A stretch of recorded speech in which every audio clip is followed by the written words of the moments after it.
Tignan nyo. Ang ganda nito.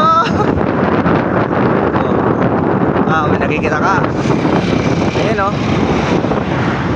Wow. Nakaka-relax lang sa pakiramdam. Grabe, lupit. Ang saya nito. Woo!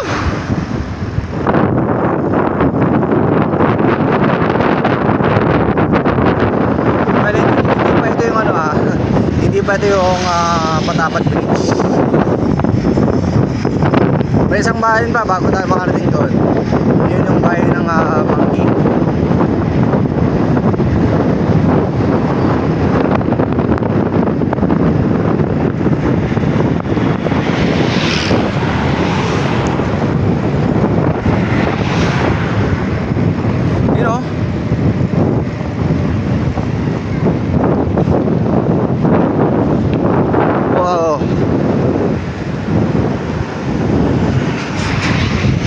Grabe, lupit. Solid.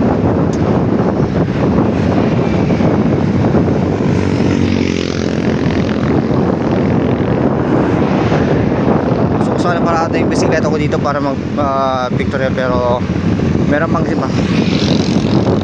Sa ibang way pa. Grabe.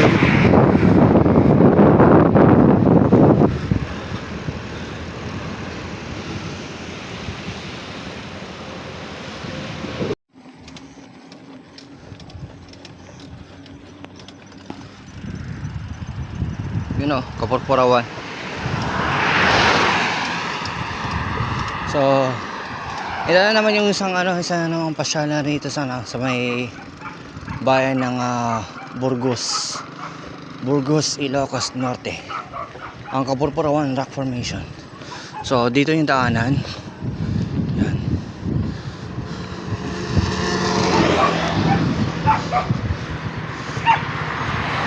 Yan o, yun yung guide. Yan. So dyan siya, yan yung tourist spot ng Kapurpurawan.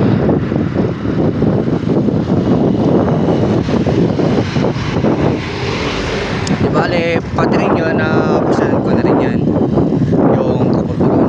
Although wala akong masabi, ang ganda dyan. Ang ganda ng Kapurpurawan Rock Formation. Pero mga ilang taon na rin yung nakakalipas ng napasyalan ko yan. Pero hindi ko na alam ngayon kung ano na yung improvement. Pero last year ba ata? O tama, last year nagpunta rin kami sa Ilocos, pero sa mga ibang pasyalan namin kami nagpunta. Kundi sa mga mga ibang kakilala, ibang kamag-anak, tsaka mga iba pang tourist spot dito sa Ilocos. Kaya naman yung mga mga familiar lang sa akin ng mga nababanggit ko sa ngayon. Pero syempre alangan naman na magbabanggit ako ng idea tungkol sa mga ibang tourist spot destination dito na hindi ko naman kabisado, hindi ko naman gamay, or wala man akong idea tungkol sa ganung klaseng pasyalan. Hindi basta kaya yung mga kabisado ko lang. Pero kung pasyalan lang ka nyo, marami ako naman pwedeng pasyalan dito, lalo na pag ganito lang, nagbabike ka lang. Sa totoo lang, para sa akin lang para sa amin lang, basta hindi mo gusto nakaganto lang bisikleta ka or tumatakbo ka lang.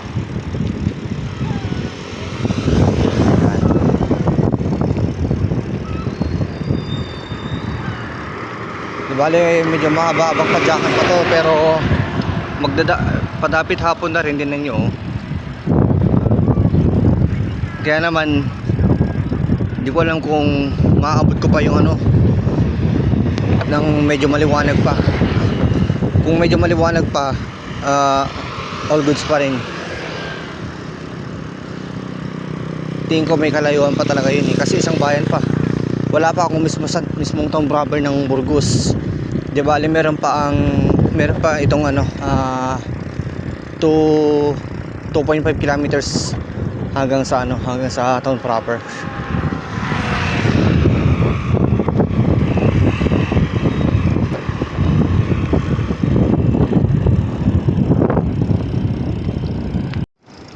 Okay.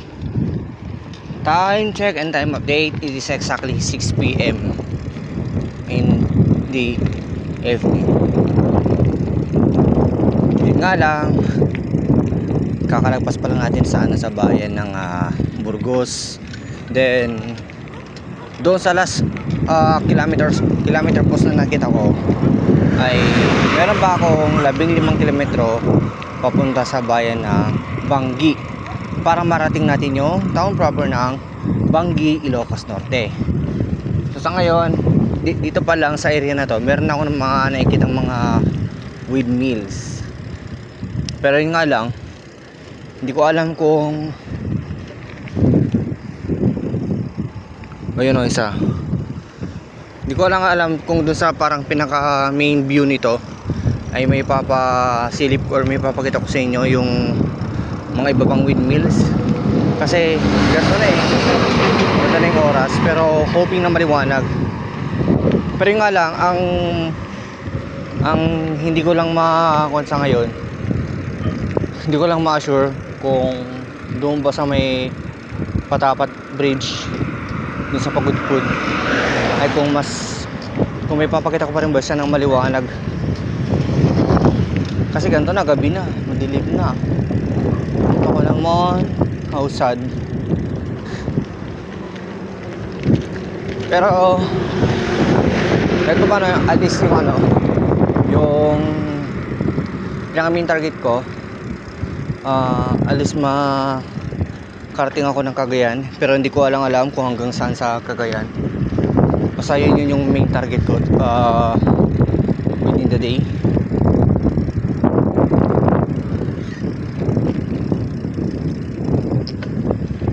Pero kung kakayanin ko pang bumadyak ng mga madaling araw, or kung hindi pa ako talaga dadalawin ng antok ko, itutuloy-tuloy ko yung pagpadyak ko hanggang sa ano, hanggang sa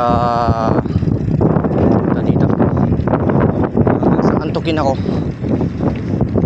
Kung antukin man ako ng madaling araw, hindi na ihinto.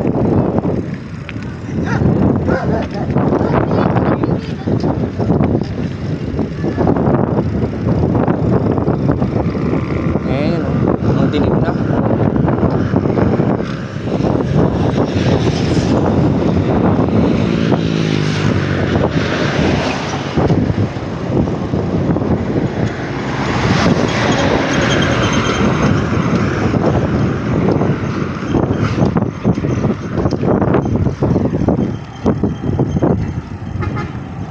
Yan o, meron namang kiting ano, meron namang nakikitang ditong mga windmill.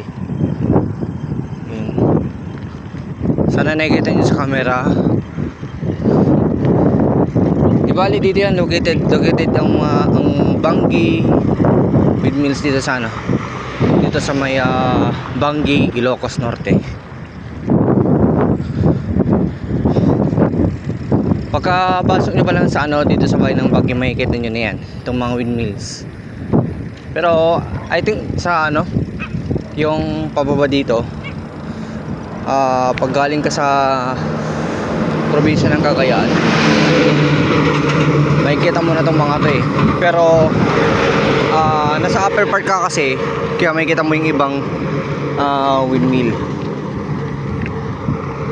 So di bale itong ano, itong ruta ko, imbis na pababa ako, paakit ako ngayon ng Cagayan Valley. Then right after ng isang matiring akyatan, dire-diretso ang patag na yun. So, di ba, tinan ko na lang mamaya kung paano yung magiging flow ng ano natin, ng documentation natin. Kasi grabe na ako, gabi na.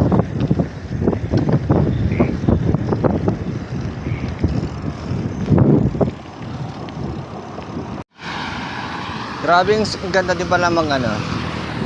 Ang ganda din palang dito pumadyak tsaka mag-jogging dito sa area natin. Tingnan nyo oh, ang liwanag oh. Tapos yung hangin, grabe.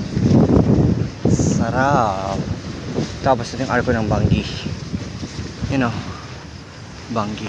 Tapos yung windmill. Yehey, Banggi, Ilocos Norte.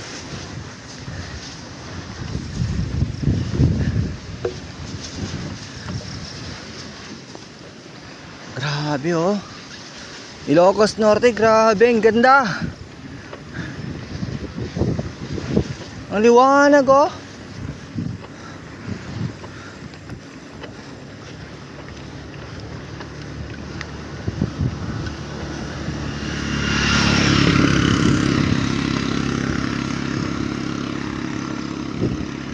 Grabing liwanag. Oh.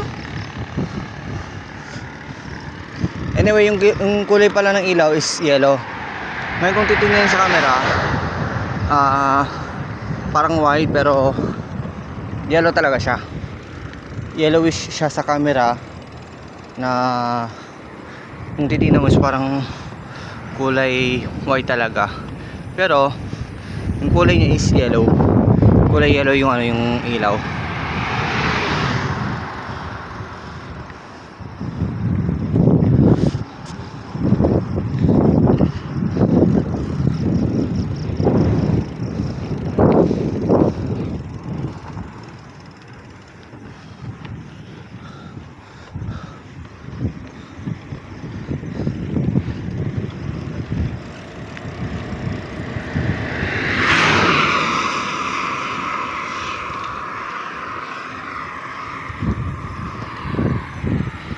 You know?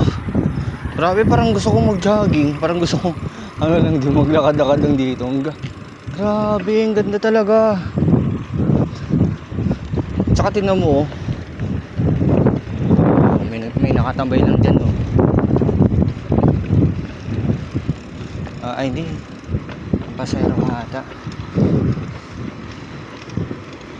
Tapos ilan yung dito banda oh. Pero mas maganda to pag ano to. Kahit hindi siya ganong matao, pero yung meron kang makikita mga ano, meron kang mga makikita nagja-jogging, lalakad, babike. Ang ganda. Nakakainggan sa ano, pakiramdam. Yung tipong ano, mararamdaman mo sana yung pagod mo, kaso mapapawi ka agad eh.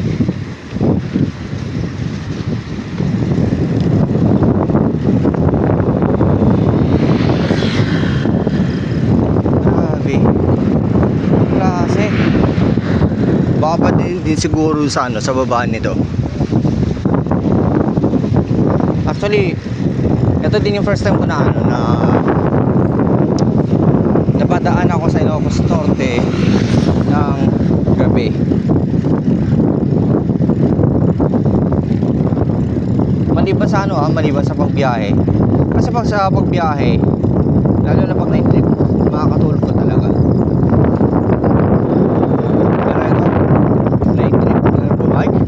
Tignan natin kung tutulog ka ba. Yan o. Aba.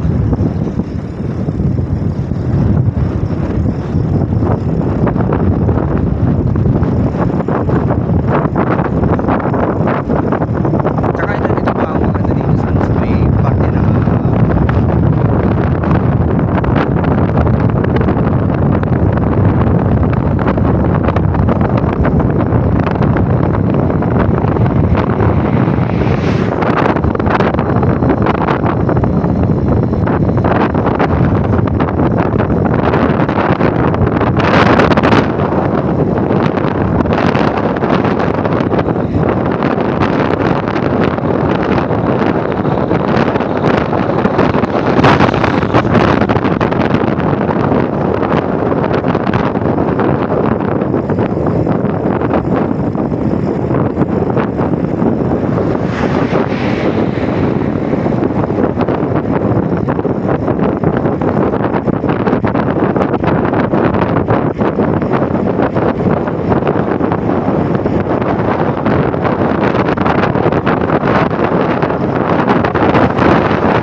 Sa mga bakal na yan.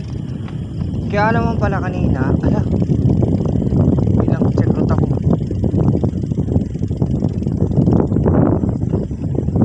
Dito ba ako? Or dito? Dito. May points na bypass road to. Wala ka. Wait lang. Check route ako, check route. Sandali lang. Check muna ako ng ruta. Okay, doon pala sa sinasabi ko kanina na magche-check route ako. Tama pala yung sinabi ko kanina na ito ay isang bypass road. Grabe, tignan mo naman, oh, gano'n kaliwanag bypass road. All the road ng bypass road nila ganyang kaliwanag. Grabe. Punta ka dito ka. Tapos ka bypass road lang mo, ruta mo na mag-jogging, walking, or papadyak-padyak lang. Yung pang short lang na na padyak, takbo, tsaka palakad-lakad lang.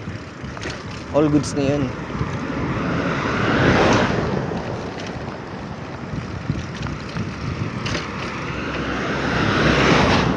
Kaya grabe, ang ganda. Well, sa ngayon, update lang na nalagpasan na natin ang town proper ng bayan ng Bangi, Ilocos Norte. Sensya na sa boses ko. Boses na to ng gutong.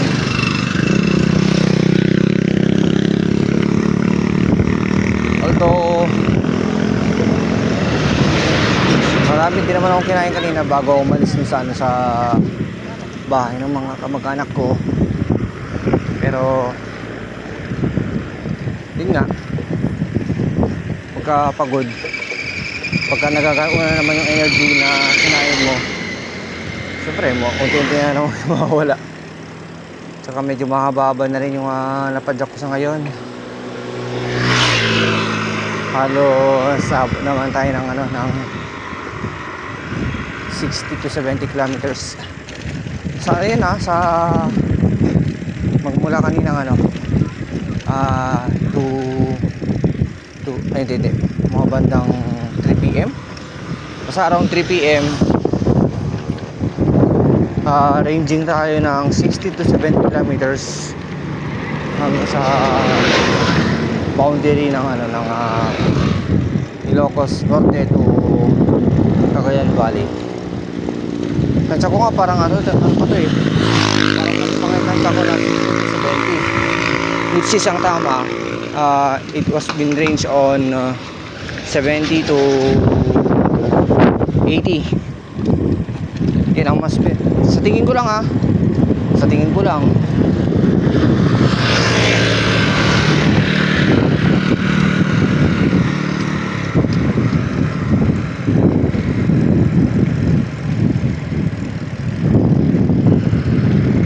Hanap naman, inunahan pa ako, dyan lang pala hihinto. Ako naman, grabe.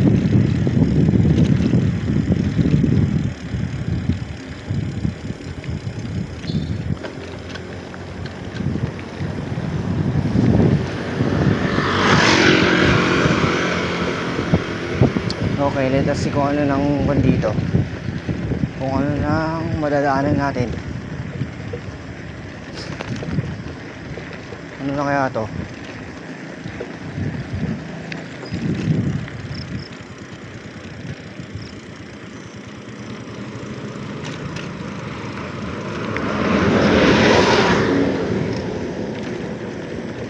Okay. So, mga bari-bari pa lang ito ng Bangi. So, di bali mamay na lang ulit. Mga aklat at saka baba na naman to. Tapos medyo pan yung daan na dito. Asphalt naman siya pero may mga butas-butas na hindi gaanong mapapansin. Kaya mamay na lang ulit kapag okay na ulit sa daan.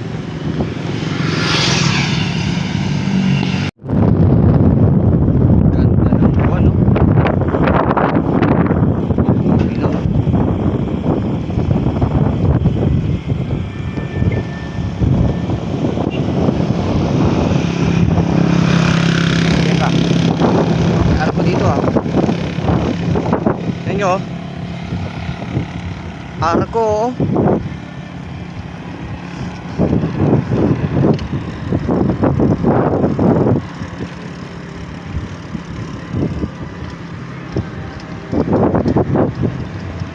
Ano to kasi? Ayun. Sakto, pagudpud. Pagudpud of Ilocos Norte. Pag galing ka ng Ilocos Sur, ito na yung huling bayan na madadaan. Ay, pag andito ako sa Ilocos Sur, ay sorry. Pag andito ako sa Ilocos Norte, ito na yung huling bayan na madadaanan mo papunta ng Cagayan Valley of Region 2. Yun, oh. Wow. Pero pag andito ka naman, pag andun ka naman sa sa Cagayan Valley, ito naman, itong Pagudpud naman ang unang bayan na matadaanan mo dito sa Ilocos Norte.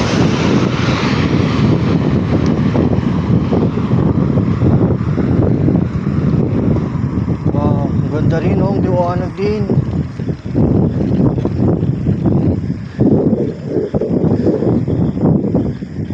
Dali, yun, oh, dinin nyo, ah. Ewan ko na hagip ng video.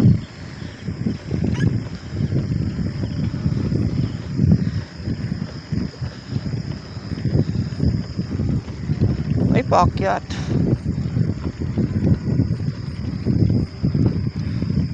Sandali, tingnan ko kung saan ako pwedeng magpasilip ng view dito sa may bandang itaas.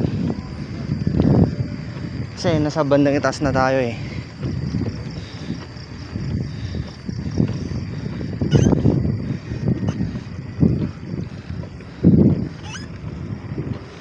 Dali.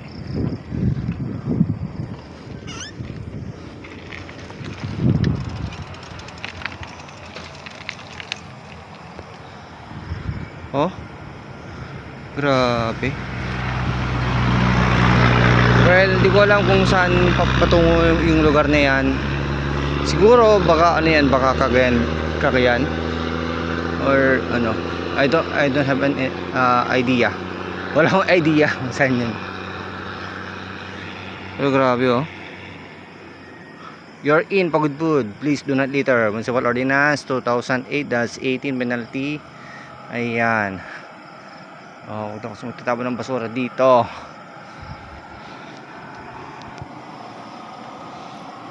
Okay. Di ba, update na lang ulit mamaya pagka nasa na ako. Kita niyo yan. Yung nasa tarpaulin na yan. Yan yung itsura ng ng Patapat Bridge kapag umaga. Pero yan kasi ilang beses na rin yung nakita dito. Kasi madalas ko rin nadadaanan yan dito. Then this is my first time na madadaanan ko ang Patapat Bridge ng gabi, tapos nakabisikleta pa. Kaya tara, akyatan na naman to. Akyat yung sasakyan, oh. Yung bus, oh, medyo hirap din yan, eh. Kaya tara, para makita niyo yung experience na makita niyo yung experience ko kung paano itsura ng Patapat Bridge kapag gabi dito sa Pagudpud, Ilocos Norte. Tapos yung experience na nakabike. Kaya tara na.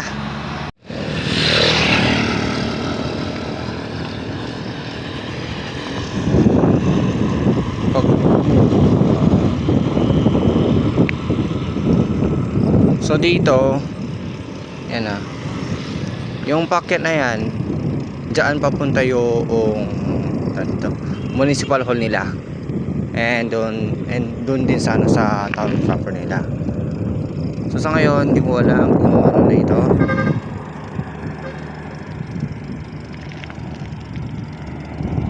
Uy, grabe, oh. Wow.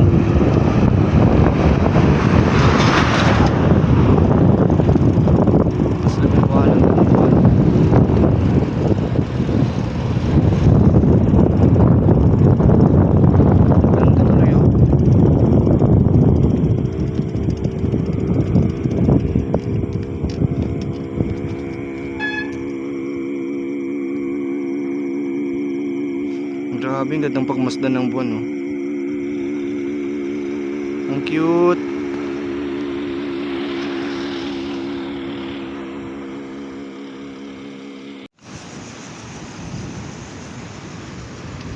Okay. Sa ngayon, dito na ako sa may tulay. Hindi ko alam kung anong parte na to. Pero, dun banda, ewan ko, itong nakikita sa video. May naaninag kasi ako dun banda na dire-diretsong yellow lights. Tapos yun, kung narinig yung yung alon ng dagat.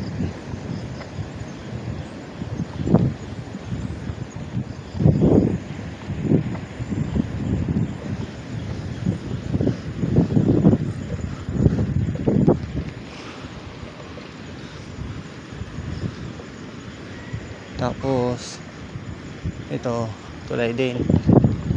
Wala din ako idea. Kanina pa ako gusto. Well, actually kanina may nakikita akong makakainan, kaso nga lang ubos na daw ang kanin nila.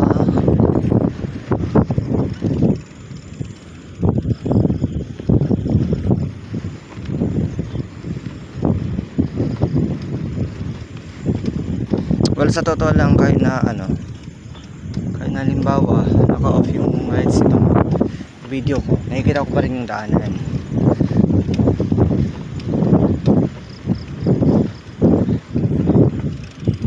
Ito, nasa tayo, nasa bulubunduking lugar. Ayun, yung sasakyan, gigilid lang tayo saglit.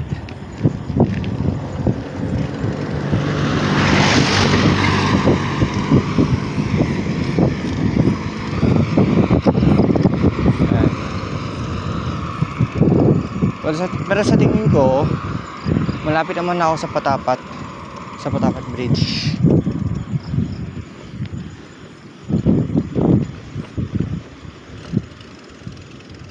Grabe, bulubunduking lugar pa to, pero mamaya isang naman to, isang matinding akyatan tsaka babaan, ahon sulong dyan sa may banda ng Santa Praxedes, Cagayan. Actually, going to Santa Praxedes, Cagayan, magmula rito sa may tulay na to ay nasa 20 kilometers. Sa 20 kilometers to be exact na lang po yun, hanggang sa hanggang sa town proper. Pero yung hanggang sa boundary, hindi ko alam kung mga ilang kilometro pa dun sa regional boundary na tinatawag. Pero yung hanggang sa town proper is nasa 20 kilometers pa.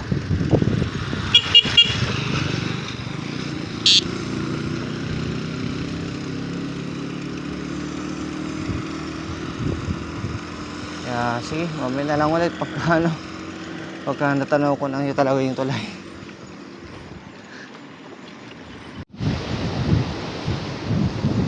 Ayan,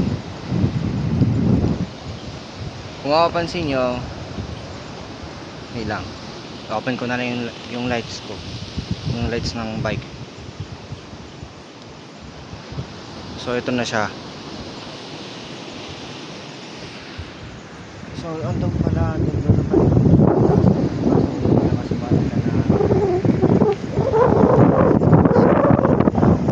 yung banda sa may taas na yun, doon lang sabihin parang putol-putol na ako dito.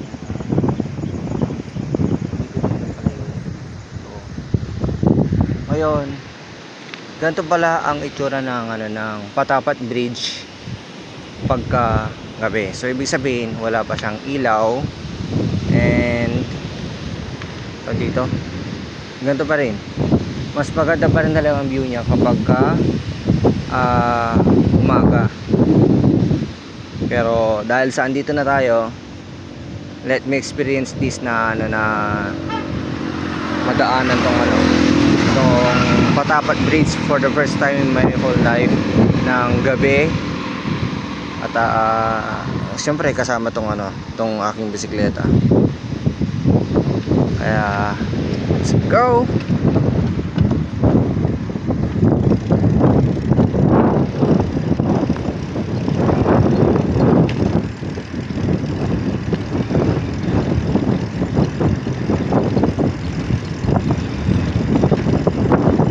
Kakaibang experience to.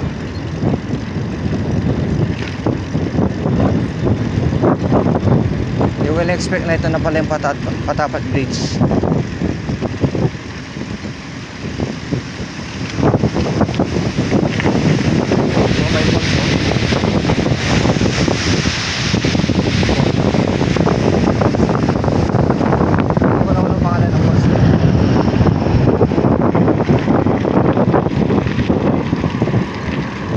Pababa.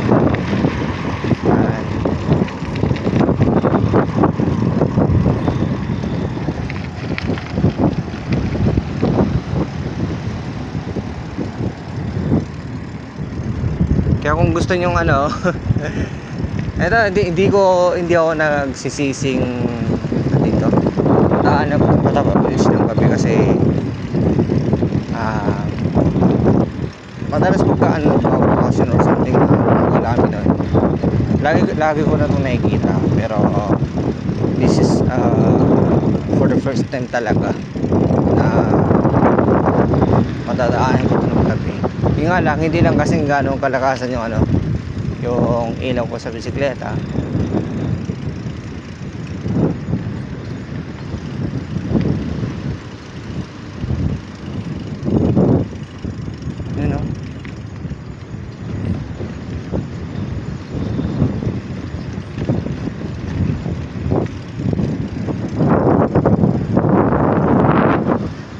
Ganda ng pagka umaga talaga to, sobrang ganda ng view nito, ng Patapat Bridge. Pero para sa akin as a cyclist,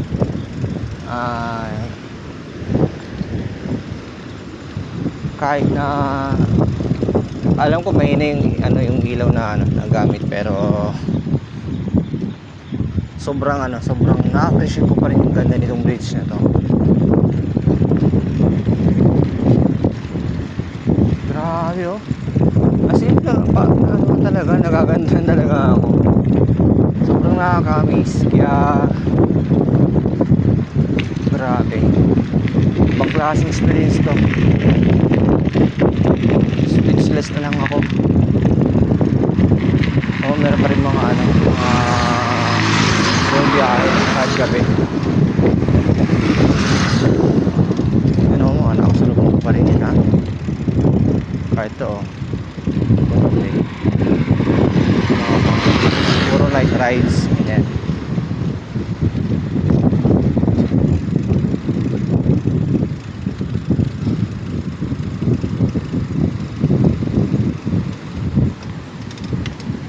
Kaya lang, hindi ko lang alam kung open pa ba yung okay, malapit na tayo makalabas dito sa bridge. Ito, may mga dito. May mga dito, rock formation dito ba dito? Yan. Pirig dito. Sorry na lang po. Tapos dyan, yan, naririnig nyo naman siguro yung yung tunog ng dagat, yung alon ng dagat. Yan, malapit na tayong makalabas dito sa Patapat Bridge.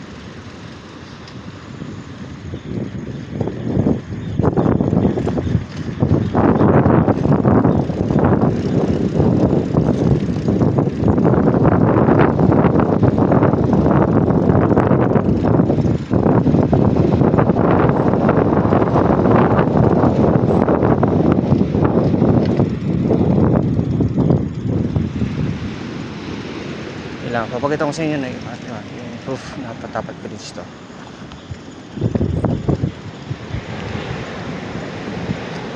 Yan Matapat Viaduct.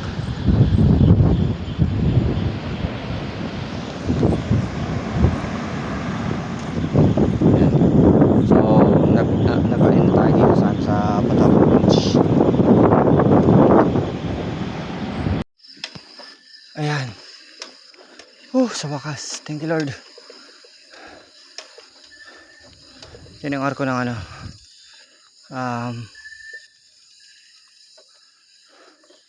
sa boundary ng Ilocos Norte tsaka ng Cagayan Valley. Boundary of Ilocos region and wala.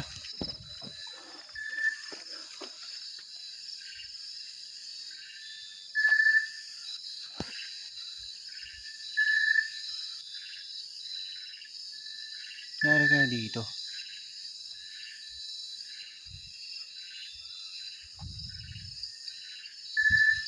Hindi.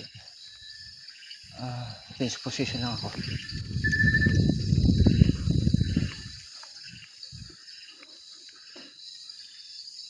For the Pagables kilometers.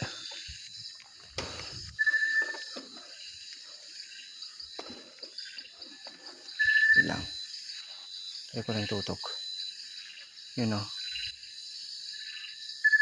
Ano kaya nangyari sa arko na to? Well, tabi-tabi po muna. Sa totoo lang nung last year, I think okay pa ata to. Di ko pa alam Pag-i-comment naman po sa mga nakakaalam. Pero di ko alam kung anong nangyari sa arko na to. Bakit ganito na naman na siya. Ang ganda nito eh.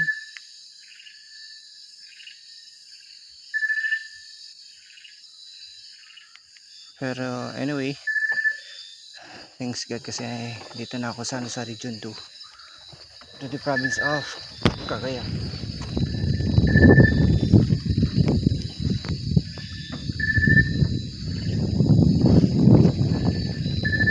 Okay, para po sa mga hindi po nakakaalam, ang probinsya po ng mga probinsya po ng region 2 ay Batanes, Cagayan, tapos Isabela, Quirino, and Nueva Vizcaya.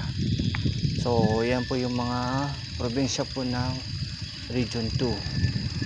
Kaya ang tawag po dyan ay ang lambak ng Cagayan or tinatawag namin na Cagayan Valley.